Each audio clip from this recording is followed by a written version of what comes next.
My online best friend, welcome back to the show. Now, this show, we got a question from one of my online best friend, and she or he asked to know more about my trip to Africa. So I think 2018. 2018. I went to Africa to make a film with this Tanzanian star in there, and this is it. I'm your online best friend. I am John K. I'm the light of Africa. I am John K. And then in 2019, I went to Burundi for the very first time. Now, I was born in Burundi, right? But when I was like 2 years old or maybe 3 years old, I really can't remember because I was still young.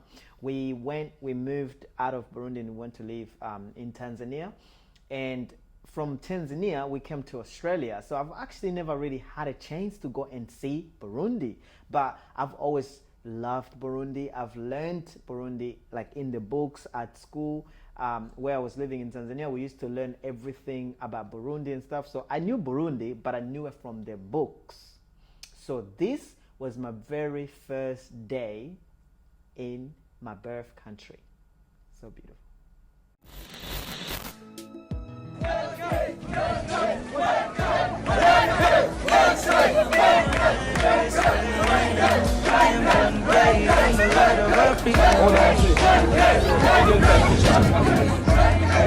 am John K.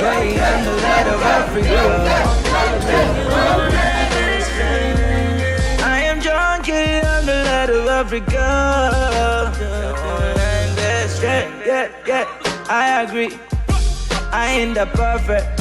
See, I made a lot of mistakes, but the difference is I acknowledge it. Family and friends see the learn from my mistakes. I'm not that perfect. Yeah. See, I'm not that perfect. And then in 2019, that same time, I also went back to Tanzania to do Cops Enemy movie premiere, and this is how it was. Karibu sana Tanzania. Hii ni mara yako ya ngapi? Hii mara ya pili nafika hapa. Mara ya kwanza nilikuja kufanya movie na Duma, na leo nakuja kufanya promotion ya movie yetu ya Cops Enemy. Wakati umekuja na Duma. I am John K. I'm the light of Africa. I am John K. I'm the light of Africa. Africa is beautiful. It's literally my favorite place. My favorite place on earth. I'm telling you.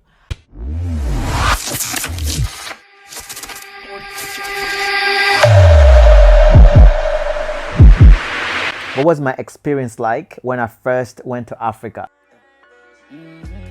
I am John K. I'm the light of Africa. I'm your online best friend. I am John K. I'm the light of Africa. I am John K. I'm the light of Africa. I'm your online best friend. I am John K. I'm the light of Africa.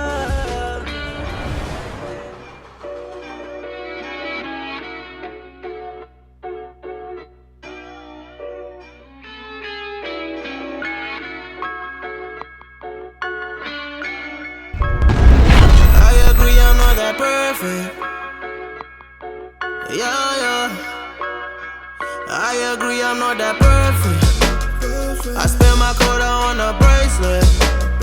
I sacrificed it for the Lola. Celebrated with the locals. Yeah. It's a place, spread my wings like an angel. It's a place, spread my wings like an angel. Ain't it in my cup? First of all, like I grew up in Africa, right? But I wouldn't say that I actually enjoyed Africa that much because the place that I grew up, everything was like limited. So there was so many these things that we were not allowed to do, like so many things we were not allowed to do because of the situations that we were in at the time, right? But in 2018, 2018, I went back to Africa to do a movie with this guy in Tanzania. And I remember like that was my very first time I take a trip by myself overseas. Most of my trips has always been like in Australia, nearby and stuff. Even Bali, like one of my friend, his name is ATM Jeff from Perth. He's literally always telling me like, bro, let's go to Bali, let's go to Bali, let's go to Bali. But me, I'm like, bro, you know how many bills I go at home? You know how many shit I gotta do? You know how many movies I gotta make? You know all of these things I have to do. I have to save up for it. So I'm not gonna waste my money. I'm that type of person that I'm always bloody working, and sometimes I forget to actually take some time off and have some fun. And that's something I had to change in 2020. 2020, 2021, I had to change that because I realized that the more you work and you're not really like allowing yourself to have some free time and go and have fun, is like you're not really living. Because if you look at it, we are living in like a system, right? This is a system where it's designed for us to actually work. This is how it is, right? You are born, and then you grow. You are forced to go into school to learn shit that you're probably never gonna use. Like I swear to God, there's like so many classes that I attended when I was in school that today, if you ask me like, did this help you? I'm like, I don't really see how, you know? Maybe it opened my brain, right? Maybe it opened my brain, but if I was to replace all those shit with books, like reading books, learning things on YouTube, like self-taught kind of thing, I think I'll be smarter than I am right now, you know? And sometimes I see people go to uni. They go to uni, you complete your university and stuff, and you get your degree and everything, and then you go and put that degree at home and then go work somewhere else or start a business or with something else, you know? And I feel like it's a system because it's something that applies for everyone. It's like something that's general. It's like you, as a child, if you don't go to school or if you don't, get a degree or something, it's like you didn't accomplish anything in life, which is wrong. Guys, if you're my best friend, right, and you are watching this show and people are forcing you to go to school, people are forcing you to go get a degree in something that you probably don't even like, I'm telling you, you're going to waste that time doing something that is not going to benefit you as much as you think, you know? Honestly, I can give you so many examples of people who went to uni, but they're sitting at home with that degree. All these like rich people, like, all these like celebrities and stuff, they can tell you how many people that works for them that had to go to uni and all that kind of stuff, but they didn't go to uni like that. So sometimes I feel like you can be at home stressed because of all of these little things and stuff, but trust me, you're worried about nothing. You do not have to get a degree to be great. I'm not saying don't go to uni and get a degree. I'm saying you do not have to go to uni to be great or to be rich or to be good or to have like, things that you've always wanted. You don't have to go to uni. It's a system, right? I mean, that's my personal opinion anyway, so which is always right to me.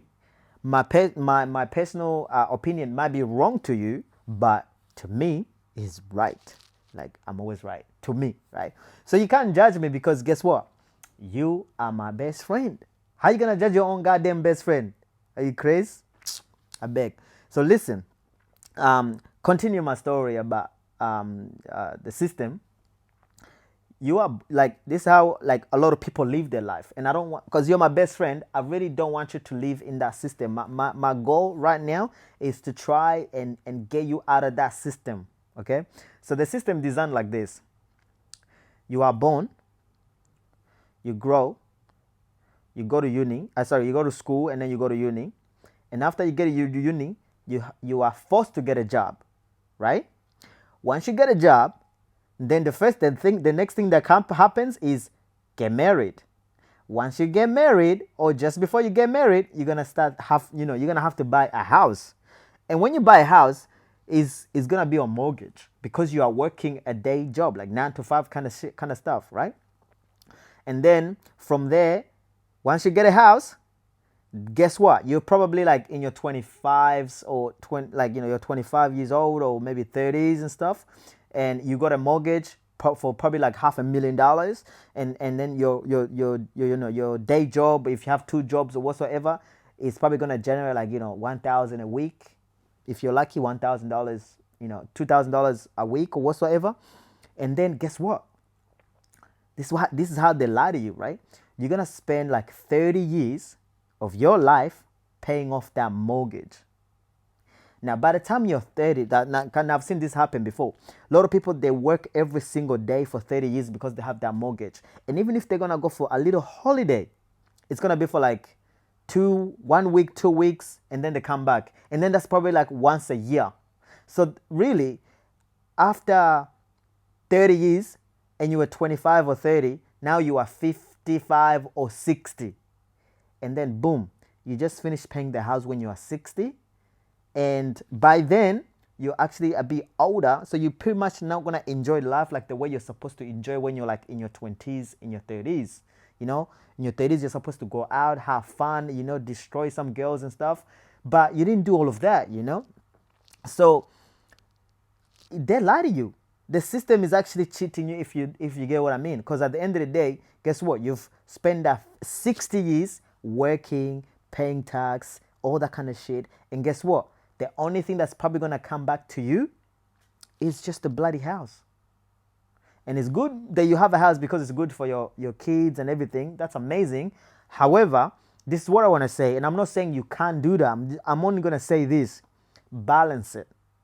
Balance it. If you're working for 1 month, every month, try and take off 2 days off work and just have fun. Like live, exist. Like don't just exist, live, have fun, go out, go clubbing, go to the city, go somewhere, be somewhere by yourself, like, you know, just refresh. Because otherwise, and I'll tell you this, a lot of things that kills people in developed countries is stress. There's bills that are gonna come. There's people that are gonna, you know, like talk shit about you. There's business that's not gonna go right. There's issues at work. Sometimes you just feel like you're just being a slave one more time, you know? And that's why it gotta stop. My friend, look, my online best friend, I really care about people who follows my show. So please take some time off, you know? Go out and have some fun, you know? Make friends, you know? So let's get back to the actual question that we had. That was a good information. I just thought I would chuck it in because, you know, I talk a lot of shit. I talk too much. But guess what? Everything I just said just then is my opinion. Yeah, I may not be right. I may not. Like some people may watch this and be like, boo, it's okay. Keep your opinion to yourself, okay? If you want, you can type it. And that's your problem.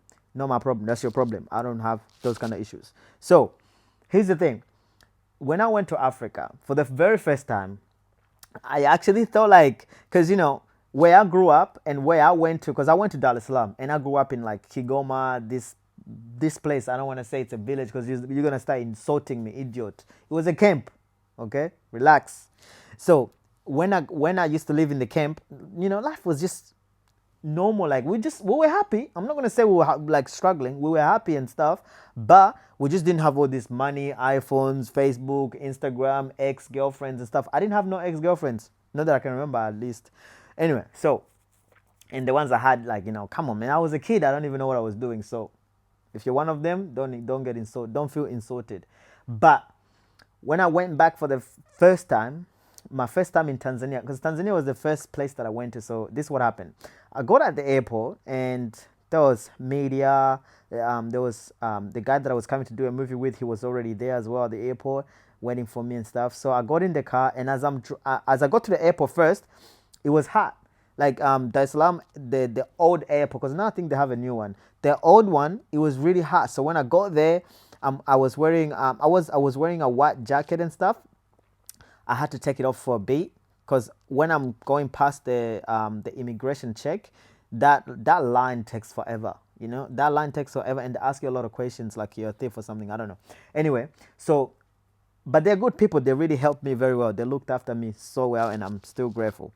So, as I walked out of the airport, and then I see all the car parks and everything, I'm like, oh wow, nice. You know, nice. It looks good. So, got in the car. We started driving. We started driving to the hotel where I was staying at, and the hotel was so nice. Like it wasn't a luxury hotel, right? I have to be honest. Yeah, I was broke that time. I was a little bit broke, like not broke, not like you're broke, but my broke, like, you know. So I ran to the hotel there, and I was staying there for like 10 days. And the hotel was nice. Like there was a few people inside, like a few ladies inside. Yeah, but I didn't do anything. I swear to God. I swear, wallah. I didn't do anything. I was Christian. I'm Christian still. So go down. They have like level 2. They had a place where it's like a restaurant. So that's where I was, having my meals and stuff. But in the morning they do like breakfast. So they wanted me to go downstairs, eat breakfast, and then come upstairs. I'm like, no, my friend, I'll pay extra so you can bring it into my room. And guess what? Breakfast in bed. I was having that shit like every goddamn day. I was like, yes, I don't need to worry about work. I don't need to worry about this bullshit money kind of thing. I just need to relax. So it was good to just go out there and just relax and have fun. So the very second day when I was there, I was like, you know what, I'm gonna go to Zanzibar. There's a few things I wanted to take care of in Zanzibar. So I went there, and Zanzibar was the best. Oof, bro! If you go to Tizi, make sure you visit Zanzibar. I'm pretty sure you heard about that. Zanzibar is nice. So there's one place where this guy took me. They sell like all these different food. It's like they have like so many different things and stuff. And this area is actually, apparently they say like a lot of Indians live there, a lot of rich people live there. It's very hard to afford a place in there. So I can't remember the name of that place. So don't bother me, please. So, but that place is good. So if you ever go to Tanzania, go to Zanzibar, go visit that place. And then when I came back, I went to Tanzania, Dar es Salaam city itself. They call it Posta. Now, Posta is nice. Posta is nice. They have like really nice hotels. They have like a lot of good things in there. So look, I'm not gonna go into details with everything for Tanzania because I'm actually planning a trip to go there on this show so that I can show you what Tanzania looks like. So if you ever want to visit Tanzania or if you want to go there, then you can be able to see it for yourself. Now, let's go to my mother country, Burundi, because I went there for the very first time in my life. So I was born there, right? But then when I was like 2 years old or something, and before I knew who I am, before I knew that I can be a hoe and stuff, we went to Tanzania. So then from Tanzania we came to Australia, and then so 2019, yeah, 2019 was it? Yeah, before Corona. So 2019, that's when I went back to Burundi for the very first time. So in my mind, I've always had like so many thoughts about what Burundi would look like. I've read so many books about Burundi. I always watch YouTube videos about, Burundians and artists there and all these things that happens in Burundi and stuff. But then when I'm listening to people in Australia or, Australians or Africans who live in Australia, sometimes they're like, John, where are you from? I'm like, Burundi. They're like, where is that? I'm like, bro, you don't insult my country. You're the craze. My country is the best. And then other people, when they're like, oh, Burundi, they're like, oh, it's a bad country. It's a poor country. There's this, there's war, there's that, And then, so I've always had those things. I've always had to carry those things on my head. People, what they say is what I started thinking like maybe it's true about Burundi, because who am I to say it isn't, because I haven't been there myself. So, and a lot of people haven't been there either. They just heard about it, heard it on the news. And this is one thing I heard about the news, right? When people go to Burundi to visit, they see something bad happening, they will take a photo of it, right? And when they take a photo of it, they will post it on the internet, on their blogs or whatever, and then they will make it sound like it's the worst place. But then most of the time they don't take the right places, like the good places. They don't take photos of them and be like, yo, look at this place, it's nice, I'm gonna share some photos of Burundi right now because I want to show you what I'm talking about. So I entered Burundi at the airport, and then the customer service there was amazing. As I'm queuing on the line, I had already called in and I told some of the people to come and wait for me inside so that I don't struggle, because I do speak Kirundi and stuff, but hey, I'm not the professional, because apparently they can tell where you're from by the way you talk. So I was like, you know what, let me get somebody to help me, somebody from inside. So I got someone to look after me, to help me inside. And then as I got there, I'm on the queue, and there's like a lot of people in front of me. Now there's like different people, like there's white people there, there's Indians people, there's Chinese, there's all these people from different countries, Europe and stuff. They all come to Burundi. And Burundi is also like, some people come through Burundi to go to Rwanda as well. So I was like, you know what, cool, this is nice, you know. So the airport is nice. I got into the immigration side, and then as I'm on the queue, the guy who was supposed to help me, I couldn't see him. I'm like, yo, trouble. I couldn't see the person. So they gave me the form because, you know, you got to continue on the queue. You can't really hold up the queue just because you're waiting for somebody. They'll ask you, who are you? Are you the president? Idiot. So they gave me the paper. I started filling out the paper, and then the guy came, and then boom, I got some assistant and stuff. And then I walked out, and there was like, you know, a few, you know, people waiting for me, like, you know, friends and fans and stuff. And yeah, so we did a little interview right at the airport and stuff. And then after that, we drove to this it's like a lake. Yeah, it was like a beach kind of thing. We went there, we did a little activities, took photos with, you know, friends and fans and everything, and it was amazing. And then boom, so I started then driving through Burundi itself. I'm like, whoa. So as I'm driving, I'm looking around, I'm like, yo, this is Burundi. Yo, it's nice. So like what I heard on the news and what people kept saying and stuff is actually not what I've seen myself there. So I was like, what? So people can talk shit. I thought I was the only shit talker, but goddamn, how people can talk shit. So I was like, you know what? It don't matter. This is nice, so I'm gonna do something for this country. I'm gonna show this country to the world. I'm gonna show people, like, you know, because I feel like Burundi is so nice and has so much things to offer, and a lot of people don't know about it, you know. So in this show itself, I am gonna visit Burundi. And this is what I'm going to do. I'm going to go from the airport. I'm going to get cameras and everything recording me from the airport to where my grandma lives in the north side. I'm going to cover most of the good places so that you guys can start coming to Burundi and see what you guys are missing. All right.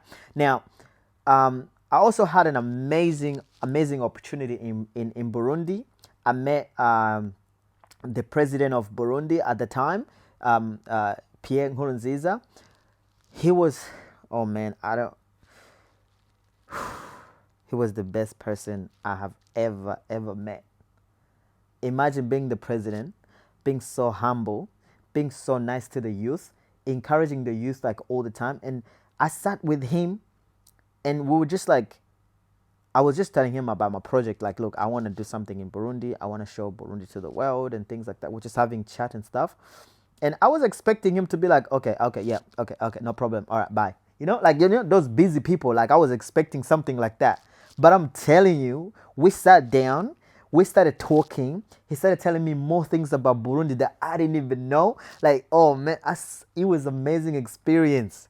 I'm telling you, he has done a lot for the country. And this is what I said to him. I said, look, a lot of people from where I'm from, like where I'm coming from right now, they know Burundi the way it used to be in 2000 or maybe in 1990s when we were running, you know, from the war and things like that.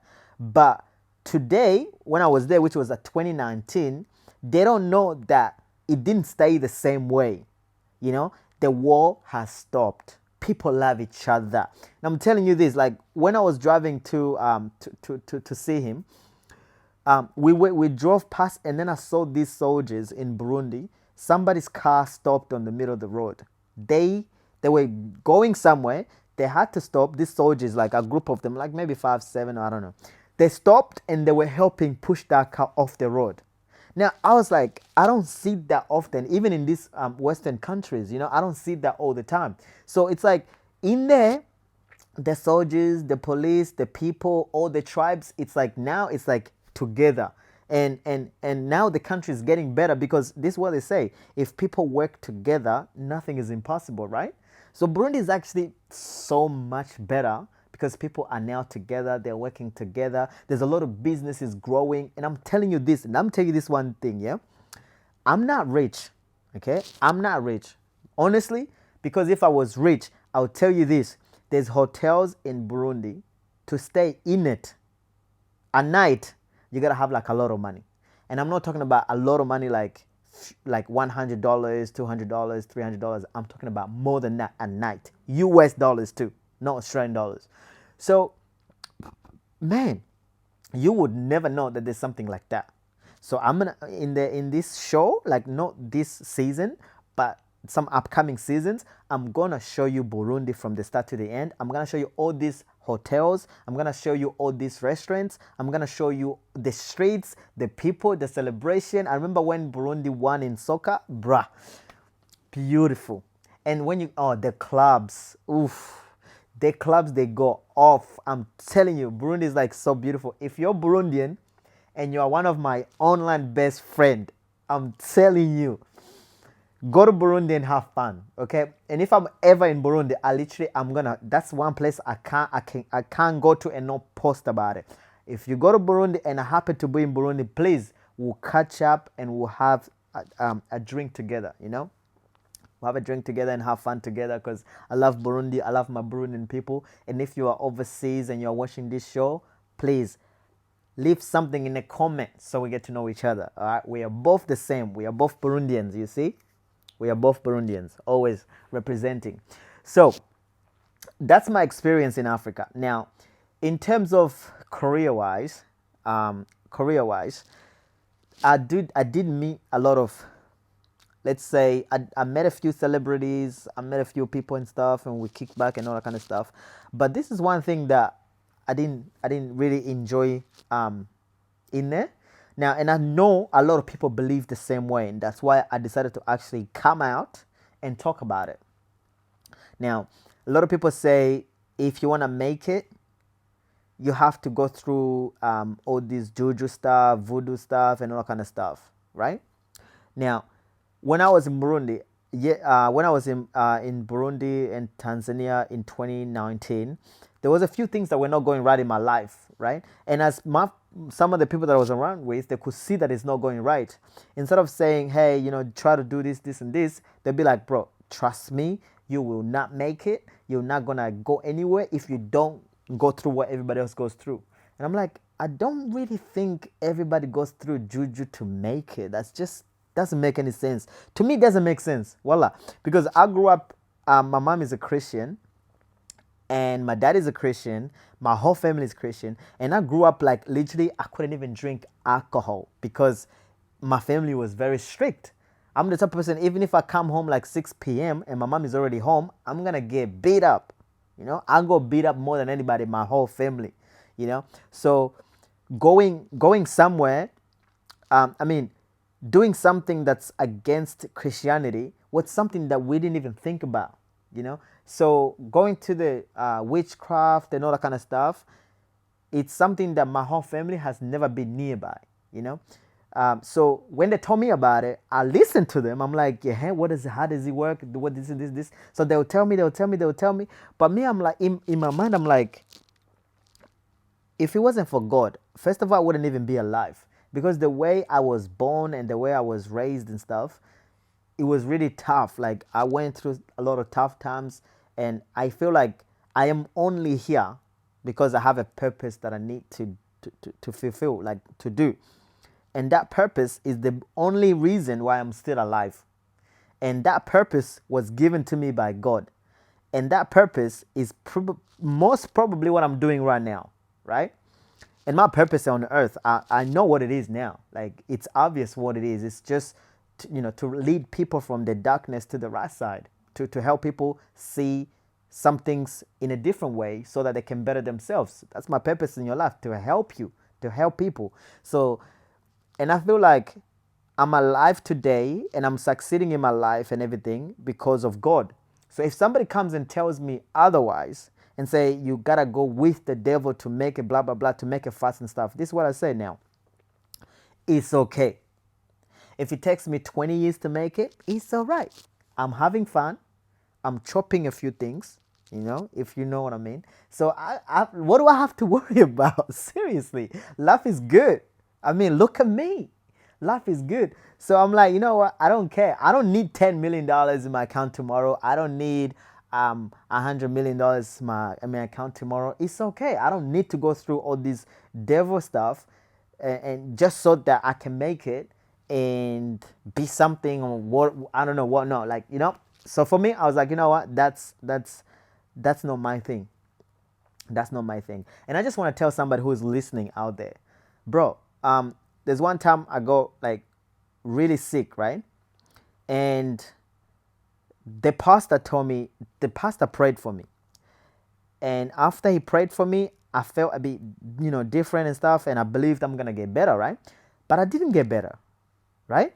So the pastor came back after like a few months. He checked up on me again and said, did you go to see a doctor? And I told him, I said, look, I'm not going to go see a doctor, okay? Because I believe the doctors, they were given the knowledge and guidance and everything by God, right? So why do I need to go through them to get better when I can just pray and believe? Now I've got sometimes my faith is not the strongest. I have to agree. Sometimes I do a lot of stuff, and sometimes I find myself not even praying because of the things that I have just done that week. And I'm like that kind of person that always feels guilty about a lot of things and stuff. But over the time, I believed it's gonna get better. I'm gonna get better, and I will get better.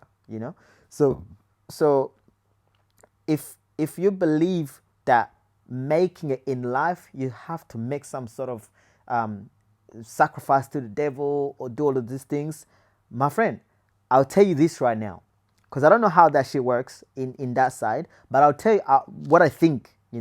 Yes, you probably make it, right? But I'll tell you, it's gonna change you. It's gonna make you a different person. It's gonna take your soul out of you. And the person you might become, it's somebody that when you get to the top, you might be so stressed, so alone, and you might see things just not go right. Now, I've seen a lot of celebrities, right? I've seen a lot of celebrities. Some of them, they are only happy when they are outside, and that happiness is not real. They just smile and take photos and then go home and then have all these million cats at home and cry themselves to sleep, or smoke a lot of weed and stuff like that to be able to fall asleep at night. And if you're working towards the fame or whatever you're working on and stuff, I will tell you, go slow, step by step, move with God. I'm telling you, if you get to the top, you will just be happy. You will always be happy. That's a guarantee. Your life will be stress-free, and you'll always be happy. And I think to me it's a bit easier because I've never been the person who's into money. Yes, money is a tool. Money, it helps me do certain things. Money enables me to have some certain of freedom and stuff, which is why I can't say I hate money, but I'm also not going to say I'm obsessed in getting money and all that kind of stuff. Now, if I have enough money to pay my rent and help somebody out there, I'm happy. Because at the end of the day, that's what matters to me. If I see other people, they are happy and stuff, I'm happy. And you're my best friend. If you're happy watching my show and you're learning something out of it and everything, leave a comment, and just say you're happy and everything. And we'll continue doing more of this. We'll continue having a chat here and there. So that's my experience in Africa, and that's my advice about things that you should do and things you shouldn't do. Guys, I hope you enjoyed this show. All right, stay tuned for the next show, but for now we're gonna continue our journey to show you Kokatu Island. All right guys, we're gonna go into the ferry now, so let's do it.